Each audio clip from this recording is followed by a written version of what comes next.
Hi, Sheridan Webb here from the Training Designers Club, which is the place to go for practical L&D support. And I like to share my musings on L&D in these very short videos.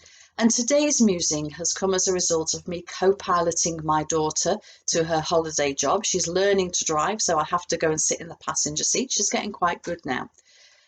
But what I realise is that I've never been taught how to, be a driving instructor. I'm not a driving instructor. We pay somebody to do that, someone who's much better at it than we are. But we do have a responsibility to support her in her practice. Just like when we send people on training courses or they complete a piece of e-learning, the trainer, the facilitator, you have a responsibility to make sure they get the most from that lesson. But for it to embed, for it to apply to the learning place, for that learning to transfer, we really need them to be supported in their practice and in the workplace. And we know that that doesn't often happen, even if managers are very well-meaning. So the way we support our daughter is quite straightforward, obviously, in driving, is we say, what did you cover on your driving lesson today? What did you learn to do? What did you practice? And then we say, well, so how did he tell you to do a reverse park? And we try and do the same. So we follow her lead, but we reinforce what she's had in her lesson. Sometimes a manager may not have those real quality conversations with their employees when they come off a training course.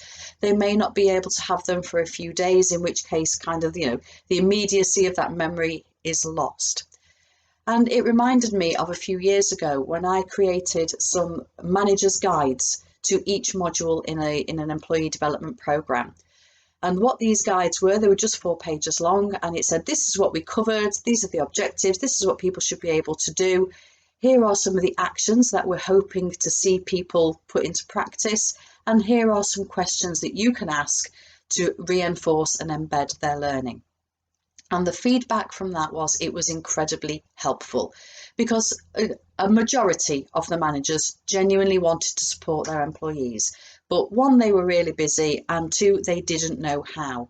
So to make it easier for them, this cheat sheet made it much more simple for them to get that 20 minutes in the diary. They'd got something to refer to, they'd got a conversation starter, and it just made everything so much easier. Now, those cheat sheets, they took me about half a day to create, which, is not an insignificant amount of time, but equally, it's not much. If that's all it needs to help bridge that gap between what happens in the training room and embedding it in real life, I think that's a half a day well spent. So think about how you can support your people in their onward learning journey. And if you want lots more practical training design advice, come along to the Training Designers Club. Visit trainingdesignersclub.co.uk. There's loads of resources on the website. There's a free Facebook group. And of course, there is VIP membership, where we provide hands-on practical support to our members every day and every week through live chat and meetings. So hope you found that useful, and I will see you soon. Take care. Bye.